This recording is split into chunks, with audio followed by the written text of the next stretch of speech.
यांच्यावर काल जे आरोप झाले प्रामुख्यानं लिक्विड खरेदीच्या संदर्भातले अंजली दमानिया यांनी केलेले आहे. आता त्यावरून आणखी पुन्हा एकदा धनंजय मुंडे जे आहेत अडचणीत येत आहेत. तुम्हाला काय वाटतं किंवा त्याच्या संदर्भातले पुरावे तर पाहिजेत, पुरावे पाहिजेत ना. कुठल्याही उद्या मी तुझ्यावर काही आरोप केला तर मी केला आरोप की तुला उद्या केस येणार आहे तर येणार आहेत का नाही येणार. त्याच्यामुळे त्या आरोपाला काही तथ्य नसतं. आरोपात तथ्य असेल तर जरूर चौकशी झाली पाहिजे. मग ते आरोप कुणावरही झाले तरी देवेंद्रजी फडणवीस नेहमीच सांगतात की चौकशी करणं हे आमचं काम आहे आणि त्या पद्धतीनं आरोप झाल्यानंतर पुरावे आल्यानंतर चौकशी कुणाची त्या बाबतीतली केली जाईल. Maharashtra agro industry development corporation आहे, त्यांनी 2450 रुपयांनी ते बॅटरी पंप खरेदी केले. धनंजय मुंडेंनी 3500 रुपयांनी खर्च केलेले, त्याचे पुरावे दिलेले. ऐका ना, अंजली दमानियांचं स्टेटमेंट मी वाचलं, तसं धनंजय मुंडेंनी पण काही स्टेटमेंट दिलेलं आहे. त्या संदर्भामध्ये नक्की त्याची शहानिशा करून दोघांचे आरोप प्रत्यारोप त्या ठिकाणी चाललेले आहेत. काय फॅक्ट आहे त्याची संपूर्ण माहिती घेतल्याशिवाय त्याबद्दल काही बोलणं उचित. अंजली दमानियांनी तुमची भेट घेतली होती, तुम्हाला सगळे पुरावे दिले, मुख्यमंत्र्यांना पण दिले. तुम्ही ते मला हे पुरावे दिलेले नव्हते. उगीच गैरसमज कृपा करून घेऊ नका. तुम्ही पत्रकार मित्र असं मस्तपैकी काही ना काही बातम्या तिखट मिठी मसाला लावून त्या सांगत असता. मध्ये मी काल पण बोलून गेलो. आता वर्षा बंगल्यावर तुला एखादा बंगला तुझ्या संपादकाने अलॉट केला फ्लॅट तर कधी जावं हा तुझा अधिकार आहे ना. काय अलॉट केलं तर गेलंच पाहिजे असं काही नाही. मुख्यमंत्र्यांची मुलीची 10वीची परीक्षा आहे आणि त्याच्यावर मुलीनं सांगितलं की परीक्षा झाल्यावर आपण वर्षावर जाऊ. त्याच्यावर काय नुसत्या प्रत्येक चॅनलला मुख्यमंत्री वर्षावर जाणार नाही जाणार. त्या वर्षा बंगल्यात काय पुरलंय, वर्षा बंगला पाडणार, वर्षा बंगल्याच्या जागी नवी वास्तू होणार. अरे कुणीच सांगितलं तुम्हाला? मध्ये तर त्या 26 जानेवारीला कोण सांगतायत त्याच्यावर पण विश्वासार्हता त्या व्यक्तीची किती आहे ते तपासून बातम्या दिल्या तर माझ्या हातून विनंती आहे तुम्हाला. परवा ऐका काय तुला जरा ऐकायचं का नाही. 26 जानेवारीला बातम्या आल्या की 21 जिल्हे होणार. किती? 21. मुख्यमंत्र्यांना माहित नाही जिल्हे होणारे, अर्थमंत्र्यांना माहिती नाही, उपमुख्यमंत्री एकनाथराव शिंदे साहेबांना माहित नाही, रेव्हेन्यू मिनिस्टर चंद्रशेखर बावनकुळेंना माहित नाही.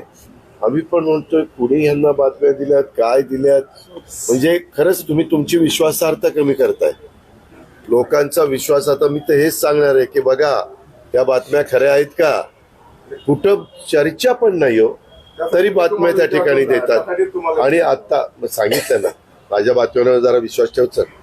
त्यामध्ये तुम्ही आता जे सांगितलं अंजली दमानिया ताईंनी मला जी माहिती दिली ती मुख्यमंत्र्यांना दिलेलीच माहिती मला दिली. कारण ती माहिती घेतल्यानंतर मी त्याची सगळी पाहिली आणि त्याबद्दल माझं मुख्यमंत्र्यांशी नंतर बोलणं झालं. ते म्हणले दादा हीच माहिती त्यांनी मला दिली. आता जर राज्याच्या प्रमुखांना जी माहिती दिली तीच माझ्याकडे आल्यानंतर मी त्यांना सांगितलं की ह्याच्या संदर्भातलं काय करायचं त्याबद्दल शेवटी राज्याचे प्रमुख यांना त्याने आपण ठरवा असं. पुणे शहरात गेल्या 13 महिन्याचा डेटा काढलाय. त्याच्यामध्ये जवळपास 93 ठिकाणी गाड्यांची तोडफोड झाल्या, 17 ठिकाणी कोयत्याने हल्ले. काल तू माझं भाषण ऐकलं? हो ऐकलं दादा. मग काल मी स्वतः राज्याच्या प्रमुखांच्या बद्दल समोर काल येरवड्याला त्याच्या आधी बिबवेवाडीला झालेला उल्लेख सगळा केला. मी सगळ्यांना त्याच्यावर सीएम साहेबांनी पण कडक शब्दामध्ये ज्या काही सूचना करायच्या त्या केल्या. आम्ही ते खपवून घेणार नाही. आम्ही तुम्हाला गाड्या देतोय. आता पण रेल्वे पोलीसचे अधिकारी आलेले होते. त्यांनी मला सांगितलं की आम्हाला 2 गाड्या पाहिजेत. मी ताबडतोब त्या मंजूर केल्या.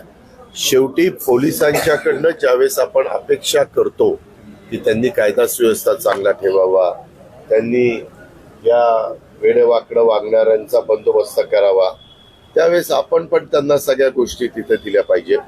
म्हणून त्यांच्या इमारती बांधून देणं, त्यांच्या गाड्या व्हेकल्स उपलब्ध करून देणं, त्यांची संख्या वाढवून देणं, त्यांच्या ज्या काही महत्वाच्या बाबी असतील त्या सोडवणं, त्यामध्ये राज्याचे प्रमुख या नात्याने मुख्यमंत्री पण लक्ष घालतात आणि अर्थमंत्री म्हणून माझ्यावर जी जबाबदारी असते ही पण जबाबदारी मी पार पाडत असतो. लाडकी बहीण योजना कारवाई करणारे राज्य सरकार कारवाई करणार आहे का? त्या संदर्भामध्ये तक्रार पोलीस स्टेशनला आलेली आहे. पोलीस स्टेशन त्याबद्दलची चौकशी करेल आणि त्या चौकशीमध्ये त्यांनी जे काही वक्तव्य केले ते तर छत्रपती शिवाजी महाराजांच्या बद्दल बोलणं हे तर पुन्हा कधी महाराष्ट्र खपून घेणार नाही. वास्तविक अशा व्यक्तींनी थोडस तारतम्य ठेवून भान ठेवून अशी वक्तव्य त्या ठिकाणी केली पाहिजे. आणि नंतर काही काही ठिकाणचे राजीनामे दिले वगैरे असल्या गोष्टी ऐकायला मिळतात.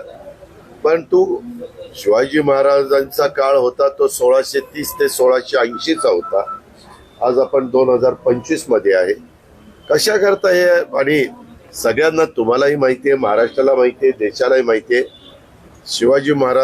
छत्रपती शिवाजी महाराजांच्या बद्दल जरा कुठलं काही विधान चुकीचं झालं तर ते महाराष्ट्राला अजिबात सहन होत नाही, जनतेला सहन होत नाही आणि लोकांनाही सहन होत नाही. असं असताना या लोकांनी असं अजिबात बोलता कामा नाही. त्याच्यामुळं त्यांनी जे बोललेलं वक्तव्य ते संबंधित पोलीस खात्यांनी अधिकाऱ्यांनी तपासून घ्यावं आणि त्याच्यामध्ये जे काही कारवाई करता येत असेल ती कडक कारवाई करावी. काही दिवसांपूर्वी टीका केलेली आहे. महाराष्ट्र विधानसभेचा जो निकाल आहे तो राज्याला पटलेला नाही असं त्यांनी म्हटलं. तुम्हाला ज्या अपेक्षित जागा होत्या 41 जागा मिळाल्यात आणि तुमच्यावर मोदींनी भ्रष्टाचार नाही म्हणून आरोप केला आणि तुम्हाला आत घेतलं, तर अशा पद्धतीने आत गेला. ते कोण त्यांनी त्यांचं वक्तव्य केलं त्याच्याशी आम्हाला काय घेणं देणं आहे?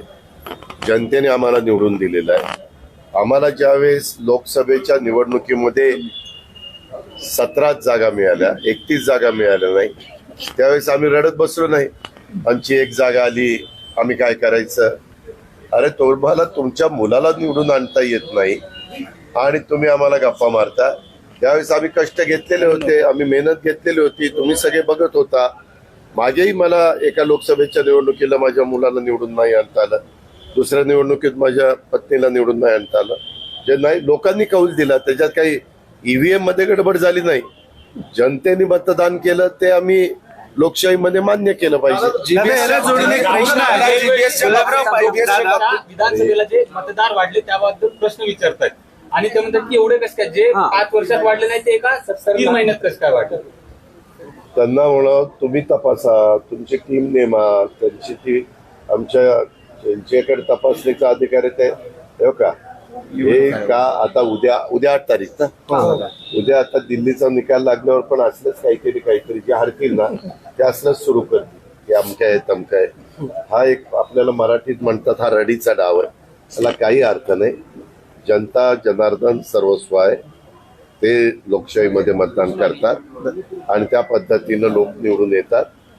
आणि हे बाकीचे जण त्याला काहीतरी लोकांच्या मध्ये गैरसमज निर्माण करतात. मागाशी मला तुम्ही जो प्रश्न विचारला त्याच्यामध्ये त्यांचे कार्यकर्ते डिमोरलाइज होऊ नये म्हणून त्यांना एक स्फूर्ती देण्याच्या करता नाही. आपल्याला मतं मिळाली, अरे मतं मिळाली तर गेली कुठं मतं? उगीच मतं मिळाली काहीतरी सांगायचं, त्याला काही अर्थ नाही.